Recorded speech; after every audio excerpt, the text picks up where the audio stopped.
Bonjour et bienvenue dans cette nouvelle édition d'Ababook. Alors aujourd'hui, j'ai le grand plaisir de recevoir une sommité dans la relation client en France. J'ai appelé Thierry Spencer. Vous êtes blogueur, conférencier et j'aime bien ça également, storyteller en expérience client. Et vous êtes également directeur associé de l'Académie du service. Et vous venez aujourd'hui avec un livre. Alors vous allez nous en parler, bien sûr, qui s'appelle Avez-vous le sens du client, édité chez Kawa. Alors Thierry, vous êtes dans le blog, dans le digital. Quelle idée d'écrire un livre et de se mettre dans le vieux monde, si j'ose dire? En fait, c'est en écoutant toutes les personnes que j'ai la chance de rencontrer lorsque je fais des conférences qui me disent est-ce que vous avez un livre? Alors, je me suis laissé convaincre. À force, finalement, j'ai appliqué toutes les leçons et les bons conseils de mon livre, c'est-à-dire écouter le client. Donc, j'ai écrit 890 billets, donc au rythme d'un par semaine. Et puis voilà, j'ai sélectionné les meilleurs, les plus lus, et j'en ai fait une compilation dans ce livre. Alors effectivement, mais ça va au-delà de la compilation, parce qu'il y a énormément de choses. Je le dis, j'ai vraiment adoré cette lecture, et ça va dans tous les sens, mais dans le bon sens du terme. Alors, ma première question, c'est, vous avez posé la question, qu'est-ce que le sens du client à de nombreuses personnes, dont effectivement moi-même et beaucoup de gens que je connais, mais je vais vous retourner la question. Pour vous, qu'est-ce que le sens du client ? Alors à force, je pense que c'est un nombre incalculable de choses, de petites choses. Ça peut être aussi la stratégie, l'état d'esprit, la posture. Et je ne peux pas m'empêcher de citer certaines personnes, notamment Emery Jacquia, qui est le président de la CAMIF, qui dit avoir le sens du client, c'est avoir de l'avenir. J'adore cette expression. Donc pensez effectivement que c'est un niveau de posture, d'état d'esprit. C'est ce que dit aussi Arnaud Deschamps, qui est le président de Nespresso France. Qui a d'ailleurs fait la préface de votre livre. Oui, exactement. Ouais. Et j'ai eu cette chance, et qui lui parle de toute une posture de l'entreprise, de toutes les parties prenantes à l'écoute du client. Et puis, je ne peux pas m'empêcher de citer aussi une autre personne que j'admire, qui est Martine Coupet, qui est la directrice de la relation client de Decathlon, qui, elle, dit tout simplement, avoir le sens du client, c'est tenir ses promesses. Quand on fait des promesses aux clients, il faut être au rendez-vous, il faut apporter des preuves de l'intérêt qu'on lui porte et de la considération qu'on a pour le client. Alors, j'ai trouvé intéressant parce que vous livrez pas mal dans ce livre, en fait. Et nous, on s'était connus il y a une quinzaine d'années. Quand j'écrivais Service Gagnant, vous étiez encore cadre dans une entreprise de restauration. Et alors, vous dites, moi, j'ai un sujet favori, c'est les réclamations. Alors, pourquoi c'est un sujet et qu'est-ce que vous avez à dire là-dessus? La réclamation, c'est pas à vous que je vais dire ça, la réclamation, c'est l'ultime moment de vérité.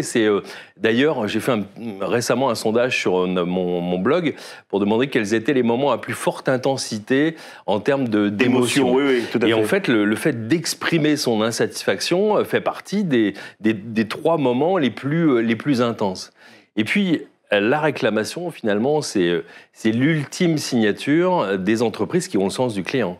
C'est-à-dire considérer que chaque pépin est une pépite, comme dit l'Association pour le management de la réclamation client.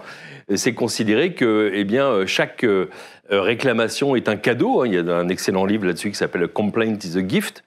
Donc c'est considérer finalement que c'est quand ça va mal qu'on doit être au rendez-vous avec le client. C'est d'ailleurs la philosophie de Jeff Bezos depuis le début, quand il a créé Amazon. Il s'est dit on va être bon en prix, on va être bon en logistique, on va choisir les bons produits, avoir une offre assez grande. Mais quand ça n'ira pas, on sera les meilleurs du monde.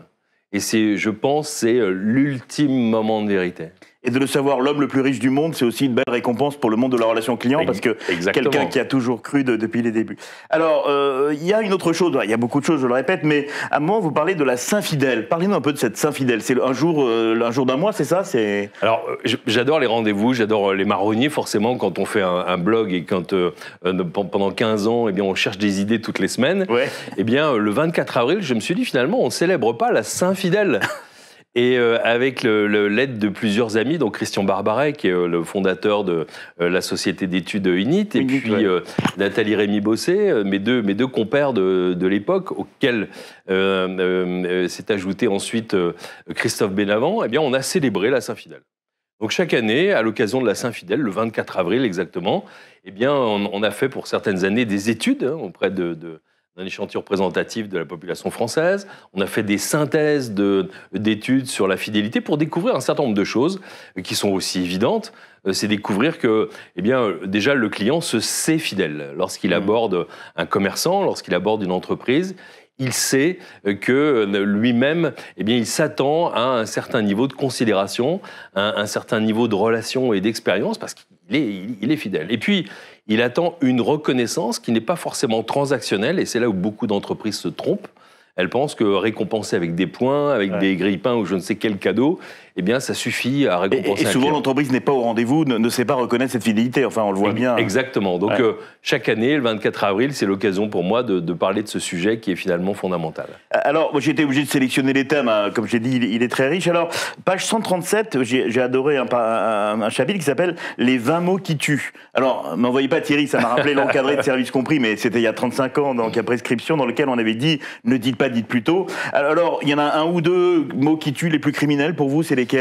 Alors en fait, les plus criminels, ça évolue un petit peu avec le temps. Alors cette liste de 20 mots qui tuent, elle est issue d'un atelier que j'ai eu la chance de faire avec un de mes clients, où on avait fait la liste de tous les mots qui tuent. Et je pense que parmi cette liste de mots, qu'on peut retrouver d'ailleurs sous forme de vidéo que j'ai fait sur YouTube il y a pas longtemps, eh bien, il y en a certains qui sont encore plus criminels que d'autres aujourd'hui. Oui. Notamment celui du il va falloir rappeler.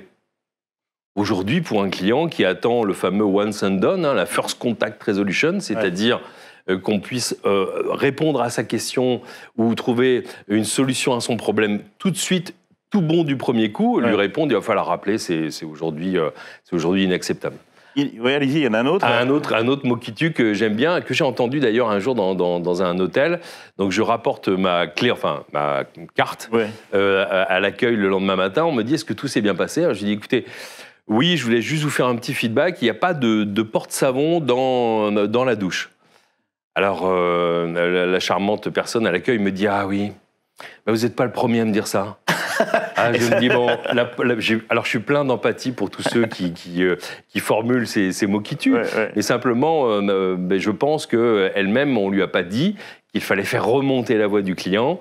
Et avoir le sens du client, c'est aussi permettre au client de s'exprimer, permettre aux collaborateurs de collecter cette voix et d'en faire quelque chose pour l'amélioration continue. Donc voilà mes deux favoris. Il y en a une que vous citez pas que j'adore, c'est aller voir sur Internet, quoi. Je veux dire, on arrive dans le physique et on vous envoie sur Internet.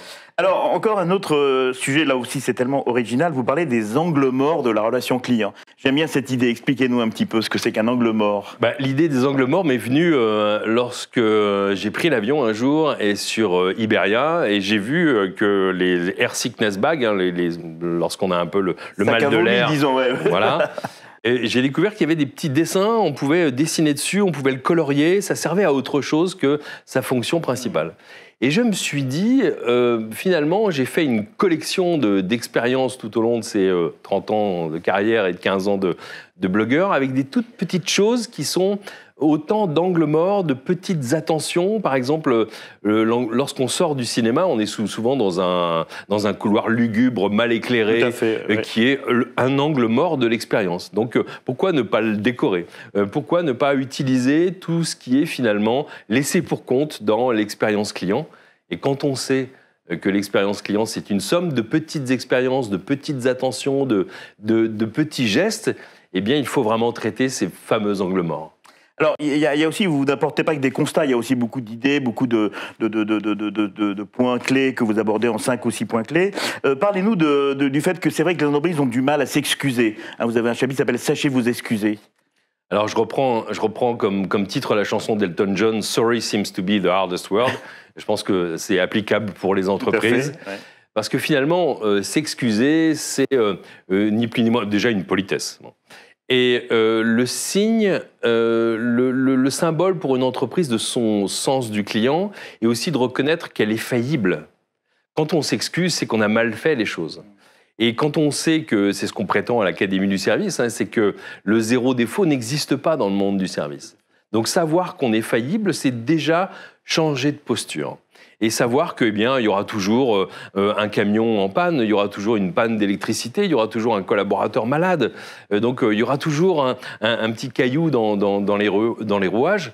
Et en fait, se dire qu'on est faillible, qu'on a la volonté de réparer, on a la volonté de s'améliorer, et donc on doit s'excuser. On doit pouvoir savoir s'excuser. Très belle formule qui dit effectivement zéro défaut est impossible, mais 100% des clients satisfaits, ça c'est l'objectif que l'on a à avoir. C'est finalement ce que disent toutes les entreprises qui ont le sens du client. Merci beaucoup Thierry Spencer. Voilà Merci. donc votre livre « Avez-vous le sens du client » chez Kawa. Je pense qu'on a le service compris du 21e siècle. En tout cas, je vous le souhaite. Merci beaucoup.